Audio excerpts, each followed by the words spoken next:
Vamos começar com a questão do Estado, né? Nós temos no Estado de Santa Catarina, em algumas cidades, lideranças que você tem acompanhado e está visitando agora, né? E tem também uma candidatura de governador do Estado. Mas o Brigadeiro, que é um dos pré-candidatos ao governo do Estado aqui em Santa Catarina, também começa com os números quase que dentro daquela sua leitura, ele começa a pegar um engajamento ali naquele seu público, né? Exatamente, ele apareceu bem nas pesquisas aqui para o governo. Tem uma pesquisa legal, depois dá até para checar, ela saiu uma pesquisa da Atlas feita em Joinville. Em Joinville eu tô com 13,7 para presidente, ele tá com 12 ponto alguma coisa para governador. Então, nos polos urbanos, realmente as nossas intenções de voto sobem muito. Por isso que, inclusive, fui rodar agora no interior para aumentar nosso conhecimento no interior do estado e também aqui no litoral sul. Né? Em rádios, conversar com as pessoas, fazer eventos, fazer encontros, porque isso diminui o nosso desconhecimento junto a um público que não está nesses grandes polos. E o trabalho que a gente está fazendo em Santa Catarina, ele é muito bom, porque haviam avisado para mim assim, Renan, nem adianta ir para Santa Catarina, que lá todo mundo é Bolsonaro. Assim como me falaram, nem vá pra Alagoas, pro Maranhão, que todo mundo é Lula. Aí eu falei, é pra lá que eu vou. é pra lá que eu vou. Então eu fui pro Maranhão, e aí fui lá, e aí até saiu uma matéria no Metrópolis avisando que o PT tava preocupado que eu tava roubando o eleitorado jovem dele. E agora eu vim pra Santa Catarina e estou fazendo a mesma coisa com o Flávio Bolsonaro. Sabe por quê? Porque a gente tem que tirar as pessoas da ilusão e da ignorância e mostrar pra elas que existem alternativas, que os problemas que afligem a vida delas, eles têm soluções objetivas. E não eu tenho que ficar torcendo, eu tô no Maranhão, eu sou Lula pra sempre. Por que ser Lula pra sempre no Maranhão? Quem disse que o Lula é bom pro Maranhão? A vida no Maranhão é uma desgraça. Tem coisa pior do que viver no Maranhão. Digo com toda tranquilidade, as pessoas que vivem no Maranhão são tratadas igual animais lá. E aqui em Santa Catarina, a vida é muito melhor. A vida é melhor. Só que vocês têm desafios específicos. O Pacto Federativo retira muito dinheiro do catarinense, manda pra Brasília e vocês não recebem nada de volta. Quer um exemplo disso? Essa estatística que os nossos pré-candidatos aqui levantaram é assustadora. O valor que Santa Catarina manda para Brasília é 47 vezes maior o que vocês precisam para resolver os gargalos de infraestrutura no estado. Ou seja, todo ano vocês mandam um valor que, se ficasse um valor decente para vocês aqui, estradas, ferrovias, a parte de infraestrutura básica estava resolvida. Só que não, vocês ficam com estradas assim, de mão dupla, estrada esburacada, como eu peguei na região oeste, que não condiz com o tamanho e a pujança do estado de Santa Catarina. Que hoje é um dos estados que está pagando a conta, assim, com força no Brasil. É um estado que gera arrecadação, é um estado de gente muito trabalhadora. Como resolver isso?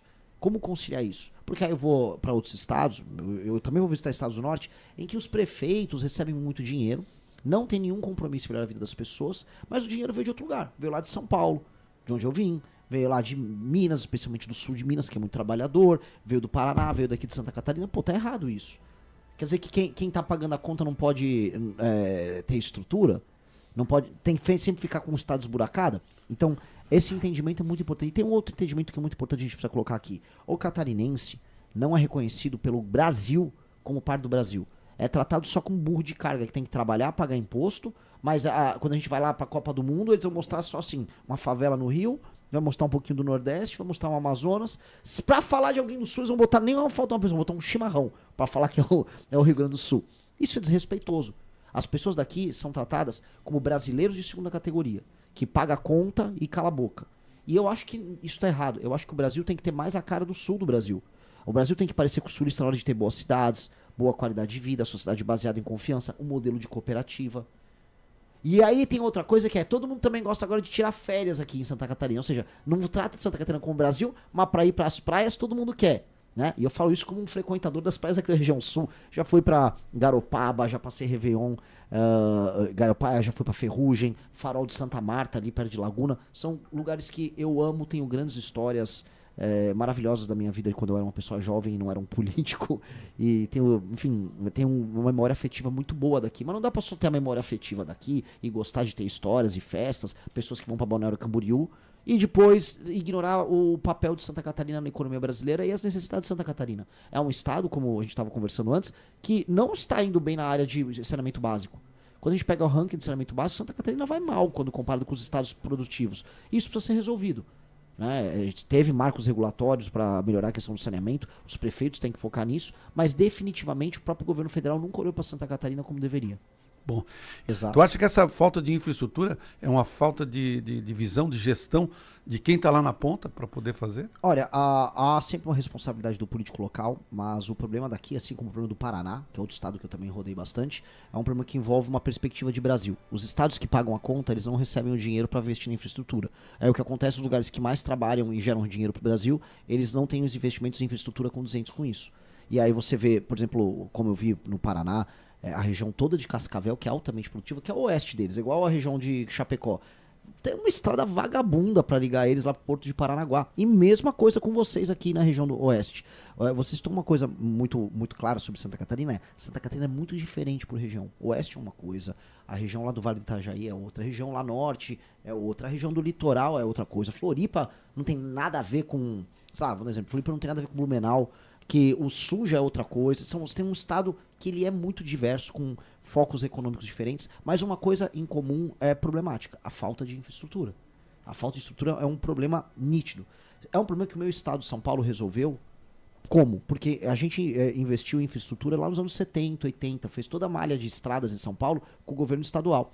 Aqui, infelizmente, tinha sido o governo federal, aí você precisa fazer uma concessão, o governo não quer fazer concessão, aí precisa fazer uma obra, o governo não quer fazer. Tem uma história lá de... foi Criciúma lá, foi lá... Não, foi Araranguá? Araranguá. Lá em Araranguá tem uma empresa gigantesca, que é a Pagé, que é uma empresa que faz silos.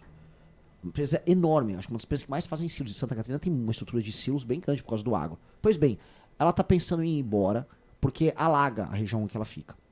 E ela gera milhares de empregos, gera renda real para a cidade. Para fazer a obra, para não ter mais alagamento, a prefeitura tem o dinheiro. Mas o DENIT, que é um departamento federal, ligado à área de estradas e rodagens, o DENIT não faz a obra. Então, nem que o governo não tenha o dinheiro, o governo federal não liga.